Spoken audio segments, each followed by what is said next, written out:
Okay, cool, man. Super looking forward to this. I got your book. Thank you. Thank you. The topics are what I'm talking about. I got to do a quick shout out here. So, okay, it's Deja Vu. Has everything already been in search of a Mm-hmm. previous lost civilization?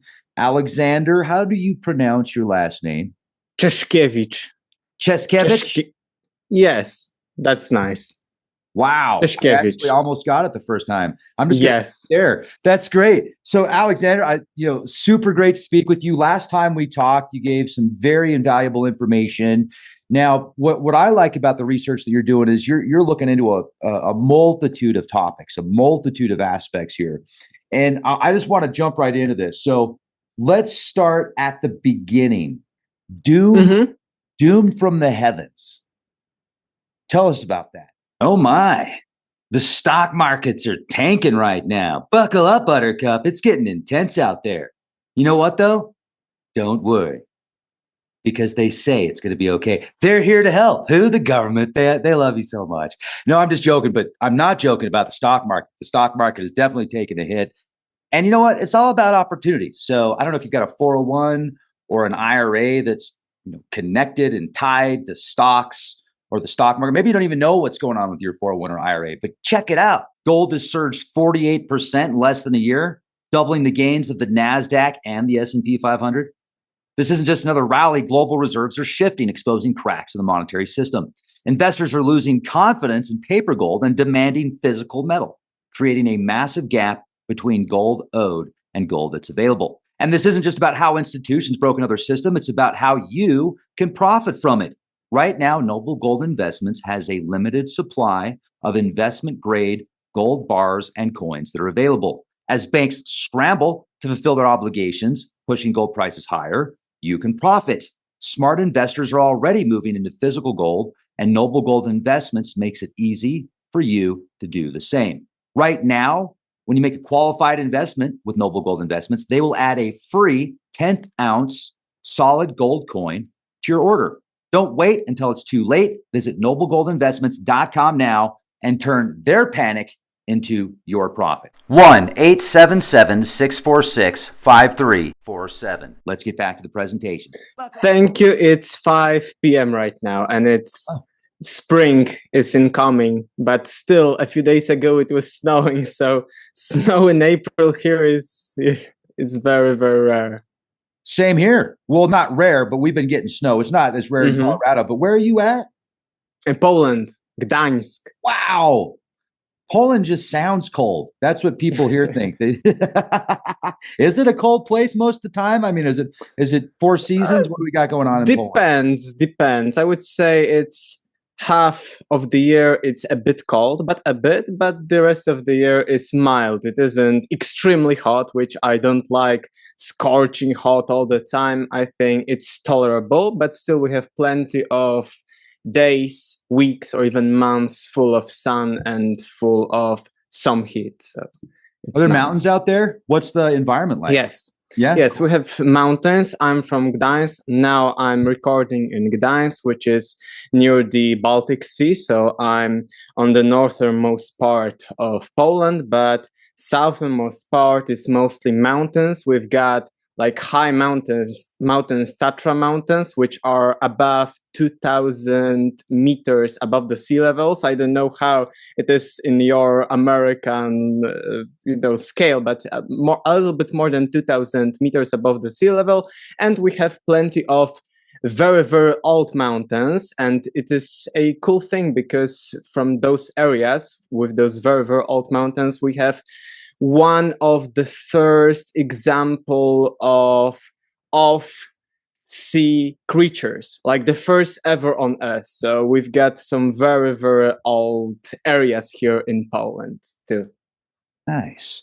Yeah, that's pretty cool. So you're about 6,600 feet, I think, approximately elevation, which would be 2,000 meters. I think a meter is what, 3.3 feet. So, or close to that. Where I'm at, about 7,000 feet elevation right now. Yesterday, I was up to almost 11,000 feet, went to the top of Wolf Creek Pass.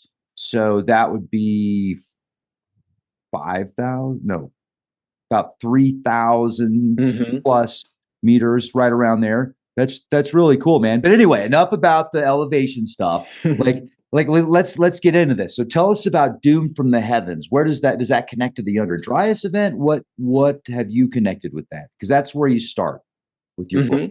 Yes, as you mentioned, I take an interdisciplinary approach when it comes to the topic of lost history of humanity, lost civilizations, Atlantis pyramids. And that's why I wanted to start even not from a historical point of view, but I wanted to start from a modern point of view.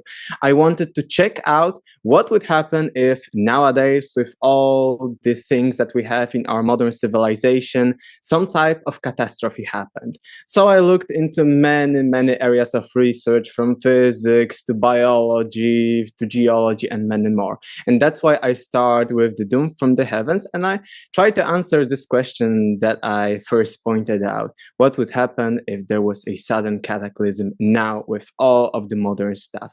And I found out that we are being threatened from all social media and from TV that, oh, plastics are so bad for the environment because they degrade during few hundred years and so on and so on. But looking from the perspective of a cataclysm, of a hypothetical cataclysm, and from the perspective of our history, a few hundred years of natural degradation of all the plastics isn't that much.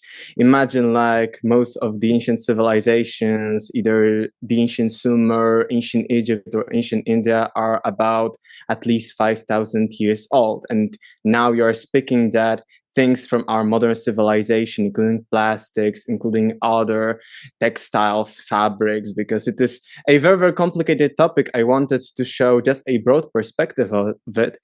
We see a picture that our modern civilization would degrade really fast, really quick when we look at it, not from our modern perspective, oh, our civilization would vanish in a few thousand years, maybe in a 10,000 years, to degrade all of the evidence from it.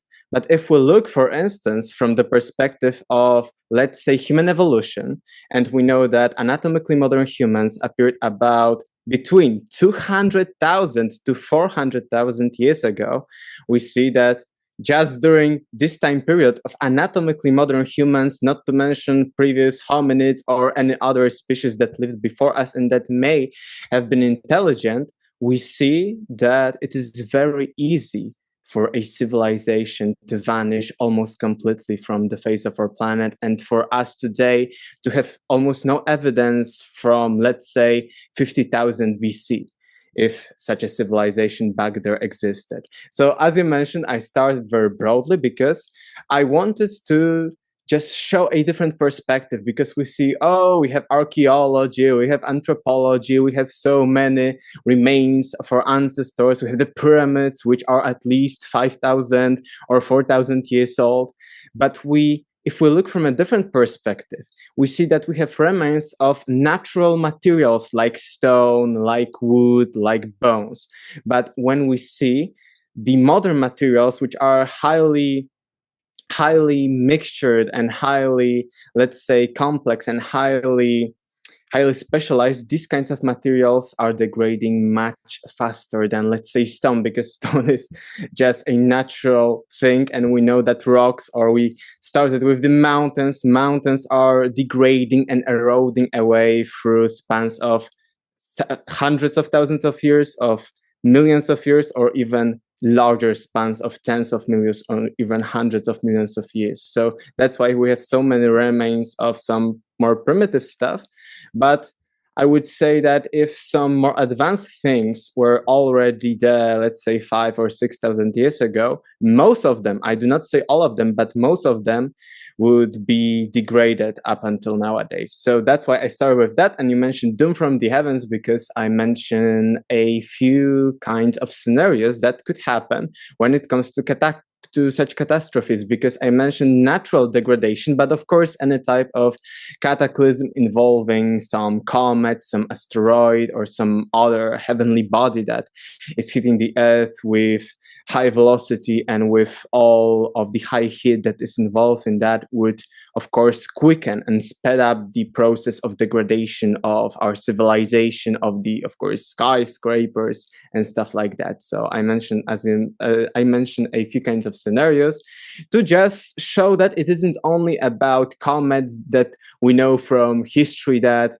many millions of years ago, about I think 66 million years ago, there happened to be a cataclysm involving a comet or an asteroid that hit the earth and led to the extinction of dinosaurs. It isn't only about such events that happen each few millions of years, but it is only about smaller events and events of different types, some even more subtle than some kind of body hitting the earth, because for instance I also speak about, for instance, solar flares, which are more subtle because here we speak about highly accelerating particles incoming to earth, not about some celestial bodies.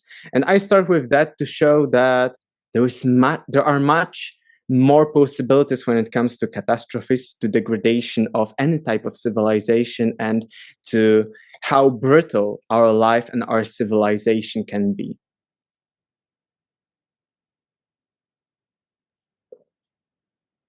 So when you talk about the cataclysms, a few scenarios, like give us a few ideas of what you think actually took place that caused the rise and fall of these civilizations. Are you saying you think that they were solar flares? Yes, that's an interesting idea when it comes to our past, and there are many even scientists who propose that there might have been solar flares in the past. And for instance, in the 1800s, so not that long ago, we had such an incident. Even recently, we had a smaller incident, I think 1.5 year ago. We have a smaller incident with solar winds and solar flares, but fortunately, nothing happened. You know, we still have electricity and we didn't have a huge catastrophe. But for instance, in the 1800s, we have the Carrington event, which was a bigger solar flare that led to a complete standstill of the first telegraph lines. So imagine if such an event like that from the 1800s happened nowadays, most of the electricity all around the world would be off, like suddenly. And that would paralyze a huge number of people all over the world, because nowadays we rely on electricity in almost all the areas of our life. I do not only mention the personal lives, but imagine all of the security stuff, all the military stuff, all the economical consequences. So that would be bad. And we are speaking here about the Carrington event, which was very, very recent. So I imagine during our history, there were plenty of such events involving this solar wind. And we know that, you know, our sun is ejecting this kind of accelerated particles all the time. However, we have, as Earth, we have the electromagnetic field that is stopping some of these particles and is making them a little bit more safe to us. But imagine some kind of a catastrophe involving, for instance, reversal of the poles, which would lead to many anomalies when it comes to the electromagnetic field, and at that point our Earth could be in great danger. The same, for instance, in the recent, like last few decades, the ozone hole, the hole in the ozone layer, we're all in danger that there is an ozone hole. And yes, this hole in the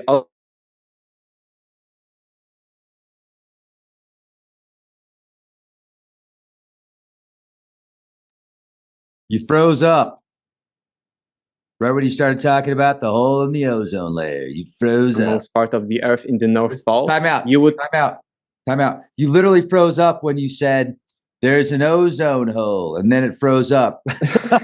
So let's go back to the this massive hole in the ozone. Yes. So the ozone hole was a real thing, and if you were to sunbathe in the place on the Earth where the ozone hole was, you would probably get cancer because of the radiation. So we've got as Earth a few of these safety things that make us really safe from these outbursts from the sun, but it is not only our sun which constantly is ejecting those highly accelerated particles, this wind, but also many other stars and many other celestial bodies, like for instance supernovas do the same thing. So we have plenty of different threats, not only because plenty of people imagine a comet or some kind of celestial body that is solid that is hitting the earth, but in plenty of scenarios these are objects that are very subtle and that we do not see much. Of course, when it comes to those solar flares and solar winds, we, for instance, sometimes see auroras in places where they are not very often seen. For instance, in places near the equator, which are never there. Auroras only appear in the northernmost and southernmost part of the earth. But these are, in my opinion, very subtle kinds of doom from the heaven that plenty of people are not taking into consideration when it comes to the cataclysm. But when I analyzed the alternative history, I found out that there are plenty of supposed evidence that such events were happening in the past, because when it comes to, let's say, supposed remains of those lost civilizations like megaliths or pyramids or many other, very often when it comes to these megaliths, we see that the surface of these megaliths are a bit, I would say, scorched, like from the hot. But what type of temperature would be needed to do that? It would be a temperature beyond, let's say, humans just making bonfires or trying to melt the stone with fire. These are temperatures beyond that, and this may point to such a scenario that there was some kind of either solar flare, solar outburst, or any other celestial body from different kinds of cosmos that hit with these accelerated particles and led to such effects on the megaliths. Now, you write about Atlantis and Mu, and I've heard different timelines of Mu and Atlantis, and I want to get your timelines on that. And so is Mu older than Atlantis? Good question. I want to start from the beginning because as I started researching, of course, I've heard plenty of different theories about this, about that, but I wanted to first go like with these scenarios about celestial bodies and catastrophes from the beginning to try to accumulate the true data and look at the sources. So when it comes to Atlantis, we've got the mention that Atlantis sank about 9,000 years before the Greek lawgiver Solon, so about 9,600 BC or 11,600 BC. So probably this Atlantis civilization was at least a bit older, at least a few hundred or a few thousands of years older than that. But still, we are talking about time frames when it comes to the modern scientific paradigm that are prehistoric, because when it comes to history according to the mainstream thought started in Sumer with the first invention of writing about 4,000 years BC, so just 6,000 years ago. And going back to the fact that I said that anatomically modern humans, just as we are today, appeared about at least 200,000 years ago conservatively, or even 400,000 years ago with recent findings of skeletons in Morocco, for instance, we see that we have a huge gap in our history, because we see that history started 6,000 years ago and we have 200,000 years of something going back that we do not know most of the things about. And the date of the Plato's Atlantis is still considered a prehistory, and this is also coincidentally, of course, a date that is very similar to the date of the Neolithic Revolution, which happened during the same, let's say, millennium. And Neolithic Revolution was the first start of humanity of sedentary lifestyle. So during the exact day that Plato is telling us that Atlantis sank, according to archaeologists and according to any other types of scientists, Neolithic Revolution happened and humans started switched their lifestyle from being just cavemen, hunter-gatherers, going all the way back, traveling, not having a permanent settlement, to actually settling down and starting a sedentary lifestyle. And I think that it may be a coincidence, but it may be not. Maybe those survivors from Atlantis started their let's say, sedentary lifestyle anew after the cataclysm, any survivors that survived this very, very ancient cataclysm.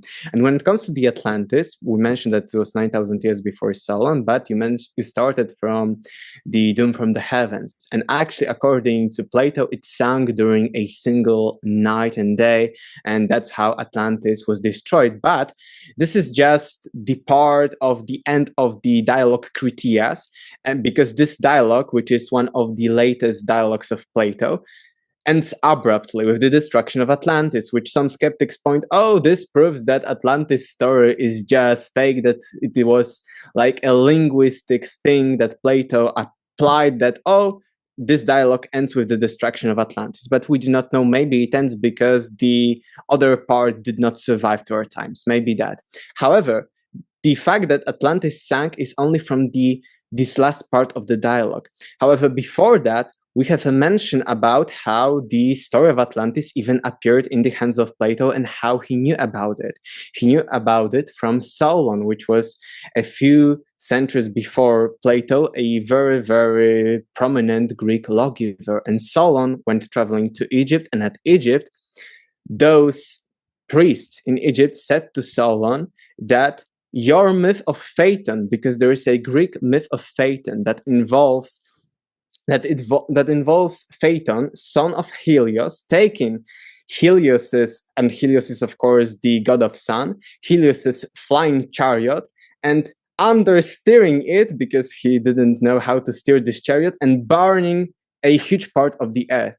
So before that, they allude to the story of Atlantis, that maybe the sinking of Atlantis was a result of the same thing that the myth of Phaeton is telling us, that there was some kind of something that were in the sky, like a comet, that scorched a large part of Earth, so maybe hit the Earth, and maybe that led to the destruction of Atlantis. Because, for instance, if we think of, for instance, a comet that hit either sea, ocean, or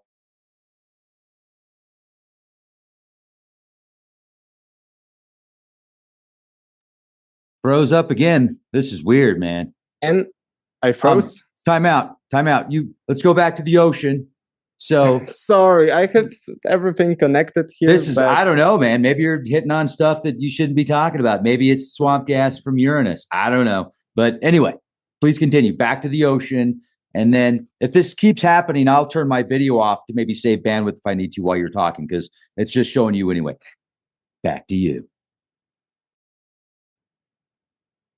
Oh, sorry. I see now that I touched the cable. I'm very sorry. Now I see why it happened. I don't think it's because you touched the cable, dude. I think it's because we're having Wi-Fi bandwidth issues here. But anyway, no big deal. Yes. So let's say that comet or any other object hit ocean, hit sea, or hit the ice caps. It would result in a huge tsunami when it comes to hitting the ocean, or when it comes to the ice caps, a huge part of the ice cap could be thrown off the main ice cap, and that could lead to a tsunami too. So many people just say, oh, Atlantis sank during a single night and day. But before that, in the two dialogues that Plato describes, Atlantis, the Timaeus and Critias, we have a mention that probably the sinking of Atlantis had to do with the myth of Phaeton, so some kind of celestial body hitting the earth, coming too close to the Earth's surface and burning everything down. So this is, I think, the connection between the Atlantis and any kind of a catastrophe. And now we have the same period that Plato describes that Atlantis sank during.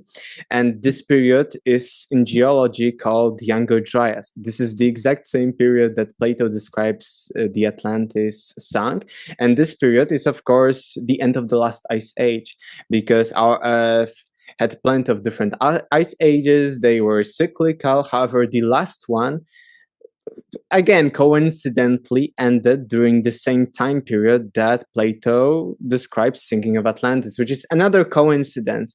And I thought that we have too many coincidences, that at this time that Plato describes the sinking of Atlantis, there was the end of the last ice age, which, logically thinking, could be that, okay, the the ice age came to an end, so the ice caps were melting because it is a fact. So maybe the melting of the ice caps, whether catastrophic melting, like as I mentioned, comet hitting the ice caps, or whether natural melting of the ice caps could have led to the sinking of Atlantis. And again, another coincidence with the first attempt of people to have a sedentary lifestyle, another coincidence. So this is when it comes to, let's say, historical and commonly accepted sources about Atlantis. I also found other sources in other cultures that are very similar to the story of Atlantis. Even when it comes to Plato, Plato says that Atlantis was beyond the Straits of Gibraltar. So we have the Mediterranean Sea. Of course, the Mediterranean Sea is coming to the Atlantic Ocean, which is of course the same name as Atlantis. But also when it comes to the place when the Mediterranean meets the Atlantic Ocean, this is the Strait of Gibraltar. And also beneath the Straits of Gibraltar, we've got Atlas Mountains. So again, we've got similar names. And for instance, the cradle of civilization, according to the Aztec people, was called Aztlan. So Atlantis, Aztlan. So we have plenty of connections, but I think it's too much. You wanted to hear about both Atlantis and Lemuria, but I wanted to start from, as I mentioned, what is commonly accepted, what is logical, what is still within the realm of material-based evidence, because we have the dialogues, because we have the names, because we have the geological things, the ending of the last ice age, because of course there are sources that are non-material, that are beyond, let's say, mere archaeological evidence. We've got all the channeling stuff, we've got all the psychic accounts of Atlantis, Lemuria, but I wanted to start from the beginning to see if there may be any validity in these other sources about those stuff. And when it comes to the Lemuria, Lemuria scientifically is not the same thing as the Lemuria Mulos civilization, because scientifically Lemuria is a hypothesis, is a hypothetical land that existed hypothetically, of course, beneath India, so in the Indian Ocean, that connected Australia, India, and Madagascar, so Africa. So this is according to science. However, here we are speaking about Lemuria, that was some kind of continent, was some kind of civilization, or a huge island that was on the Pacific Ocean, so on the other side of the world, because here we've got Atlantis on the Atlantic Ocean, so in the middle of Americas and Europe and Africa on the other side, and here we've got Lemuria on the Pacific Ocean. And what I found out when it comes to the material evidence for Lemuria is, for instance, the same megalithic architecture connected to the Pacific Ocean. Because nowadays in the Pacific Ocean, actually, most of the islands are sinking right now. Plenty of islands are actually sinking on the Pacific Ocean, and we know that any kind of landmass during the last ice age was, of course, bigger on both the Atlantic and Pacific Ocean, because when it comes to geological facts that are commonly accepted, the rise of the sea levels from the end of the last ice age till today was 120 meters. The rise of the sea levels from the end of the last ice age. So imagine right now you're on the beach, let's say, looking at sea or an ocean, and imagine 120 meters up to you. So like, let's say, a huge multi-story building. And this is the change of the sea levels from the end of the last ice age, because during the last ice age, most of the water was hidden in the ice caps, and that's how the sea levels were different.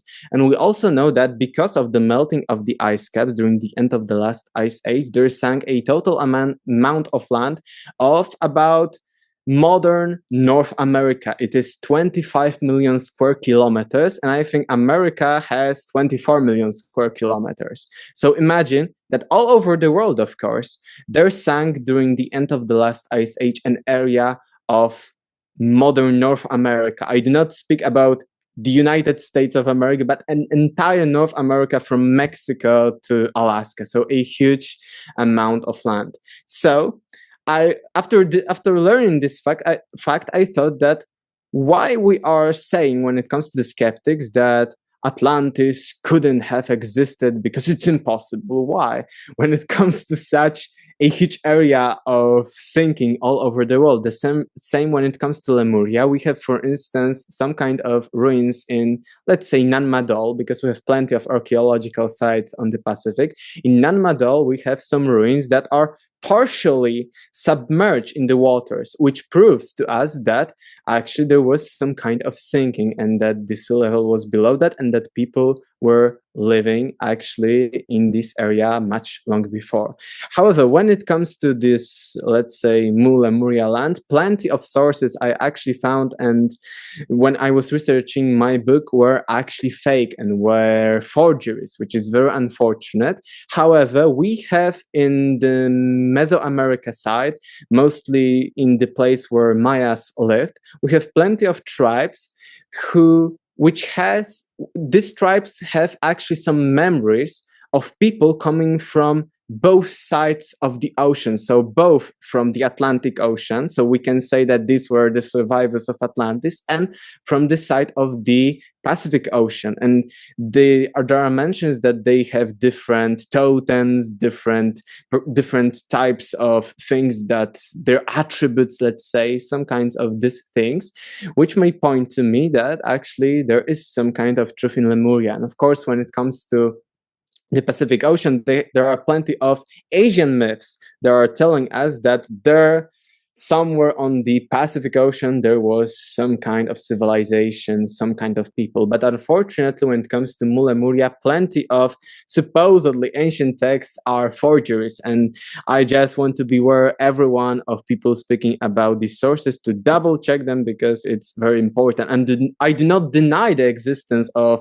Mu or Lemuria, but I want to show that some of the sources are not sources, but are maybe imagination of some people. But when it comes to evidence for the existence of Lemuria, I mentioned the megalithic architecture, because, for instance, we find the same type of architecture, which is often called cyclopean walls. For instance, we find the same kind of architecture on Easter Island, which may be a part of Lemuria, may have been part of Lemuria during very, very distant prehistory. And the same kind of architecture can be found both in Asia and in, let's say, Peru, with the famous Sacsayhuaman in Peru, in all those megalithic walls. And if you take a look at Easter Island, at some megaliths in Japan and China, and at the Peru ones, so not only Sacsayhuaman, but in plenty of other places there are similar megaliths, you will see the same kind of polygonal walls. And what is very interesting about these polygonal walls is that it isn't only that, oh, these are huge stones that are shaped similarly because these stones are just polygonal. No, we have the same kinds of knobs, so little knobs that are coming out of the stones, which are not only found, as I mentioned, in Asia, on Easter Island, in Peru, but also in Egypt, Greece, and Italy. And I found out some actual archaeological details and research when it comes to the European ones in Greece and in Italy.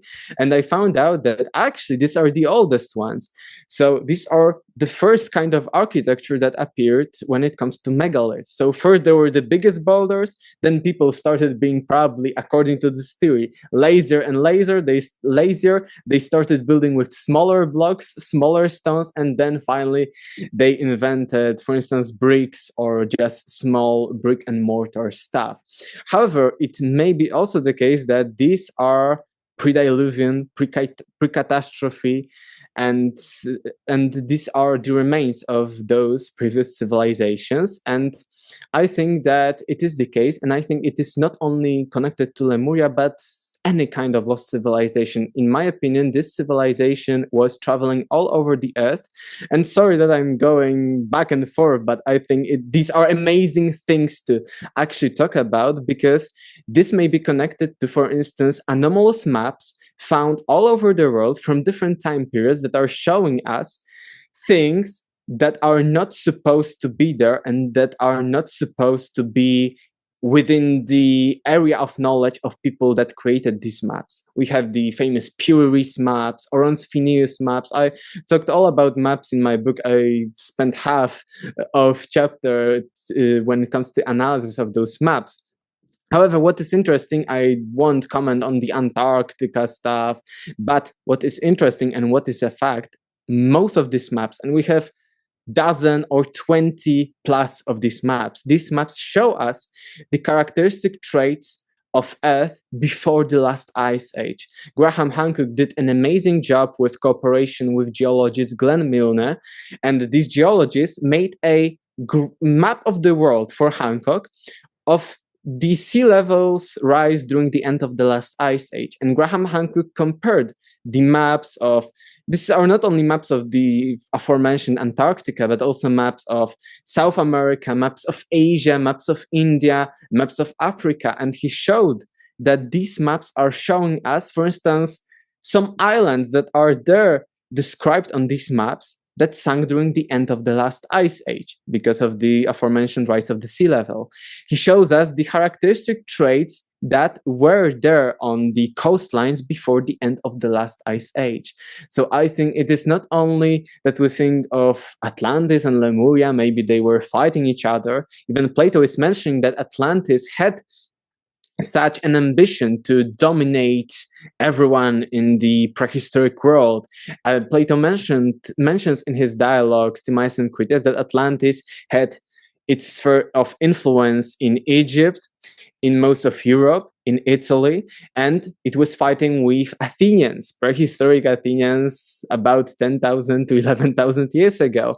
And one such fight with the Athenians led to the victory of the Athenians. And we know historically that Athenians, to some extent, celebrated before Plato such a victory with some unknown sea people, probably Atlanteans, before Plato, and they celebrated this fact, which may be also another proof that Plato was speaking at least a bit of truth about Atlantis.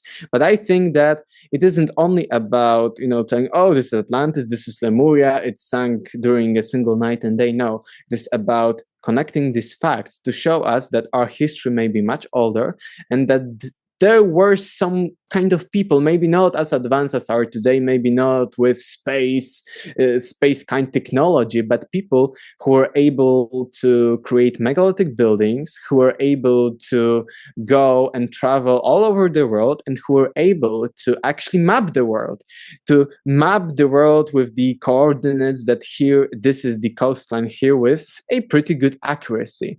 And I think this is the biggest evidence for such a prehistoric past of humanity that is different from the mainstream narrative. And actually, I think this is the thing that the famous author I mentioned, Graham Hancock, said with the title of his one of the best books in this topic, The Fingerprints of the Gods, that this evidence of these travels all around the world are just the fingerprints of these people that are now lost to history, maybe due to such cataclysm that we mentioned at the beginning. But it all connects. That's why I mentioned plenty of different areas of knowledge, not only science, but also just pure logic, to show that there are so many threats to this story that we shouldn't totally disagree that, no, there was no lost civilization. I think it's stupid and outrageous. Man, so let's talk about this then. If we get into these ancient civilizations and we look at the megaliths, what are the most advanced megalithic structures that you've seen? And have they been able to, and have archaeologists been able to put a solid date on the actual construction of these megaliths? Mm-hmm. I would maybe start with the fact that we cannot date inorganic material, and megaliths are inorganic because these are just stones that were chiseled by people or aliens or some other kinds of intelligent life forms. And we can only date organic materials, so remnants of different bodies or remnants of flowers or of animals and stuff like that. And that is a huge problem because in many cases, when it comes to the dates of certain megaliths, they are dated either by the debris that is around or beneath the megalith. So we date, for instance, the megalith is in the sand, and in this sand beneath the megalith, or in this ground beneath the megalith, we find some organic material. So probably the megalith isn't older than that, because we find such a remain from, let's say, 12,000 or 6,000 years beneath this megalith. However, what if someone was digging beneath this megalith? Then, of course, these datings are inaccurate. And when it comes to the datings overall in history, prehistory, there was a huge shift for the last few decades, and we very often see that such datings from 30 years ago or 40 years ago are completely different with new technologies, but still we cannot very accurately date such stuff as megaliths, pyramids, or buildings. So this is a problem. When it comes, however, because plenty of people say, what about Göbekli Tepe? Because Göbekli Tepe is, of course, a megalithic site from about 12,000 years ago, which is, again, similar date to the sinking of Plato's Atlantis. And we know that, oh, this is from 12,000 years ago. And they say to alternative researchers or to people like me that, okay, I reject the dating of megaliths, but because Göbekli Tepe fits my theories, then I'm accepting the fact that Göbekli Tepe was dated properly. And no, it is not the case, because how we dated Göbekli Tepe, we dated it because it was buried. Because just it was buried, so we know the date of the burial of these megaliths, and we do not know how long ago they were constructed. Maybe 2,000, 3,000 years after they were constructed, they were buried with sand and ground and stuff. So this is just to clarify how the datings works. And as I mentioned before with this megaliths, I found out archaeologically that very often in many places of the earth, these biggest megalithic architecture with the biggest blocks weighing from 1 ton to even 20, 30, or even more tons depending on the site, these are the oldest ones. And then with more and more technology humanity has acquired, humanity started to building from smaller and smaller blocks, which is a little bit illogical. Maybe they were lazier, but maybe just these blocks were from different civilization. And I would say I'm not totally within the circle that no, humanity couldn't have made all these megaliths. I think with plenty of time, they could have chiseled just stone blocks and put them with plenty of people in place. However, it is not about the fact that it can be made. I think that most of the megaliths can be made in Sacsayhuaman, in the pyramids. Of course, you can cut the block and you can place it with many people. However, it is very hard, and for instance, it doesn't add up, because when it comes, for instance, to the pyramids of Giza, the biggest pyramid, the Great Pyramid of Khufu, has from 2.3 million blocks to, conservatively, but the lowest estimate, 1.2 million blocks. So a lot of blocks. And Egyptologists say that probably pyramids were built between 10 or 20 or maximum 30 years of the building time. But if we divide the number of blocks by the time Egyptians had to cut and put in a perfect place these blocks, and these blocks are huge and are ideally cut, and the pyramid hasn't collapsed for the last few thousand years, we see that, and I calculated everything and all of the estimates in my book, that these blocks then needed to be placed every either 2, 4, or 9 minutes, depending on which amount of blocks you accept. So I think, let's imagine, even if we nowadays had, let's say, all the blocks for the pyramid cut in one place, would we really construct the pyramid from these blocks, placing one block every 4 minutes or every 9 minutes? I think it's a little bit impossible. And to this time of, let's say, 4, 5, or 9 minutes per one block of the pyramid, we have to add transportation from hundreds of miles, probably from the quarries in Aswan and in many other places, and also, of course, the cutting of the blocks. So it's not about the impossibility that no, humans cannot cut stone and cannot move it into any location they can, but it is about the efficiency and about the scale of all of those megalithics, like the pyramids I mentioned, like the Sacsayhuaman and many others.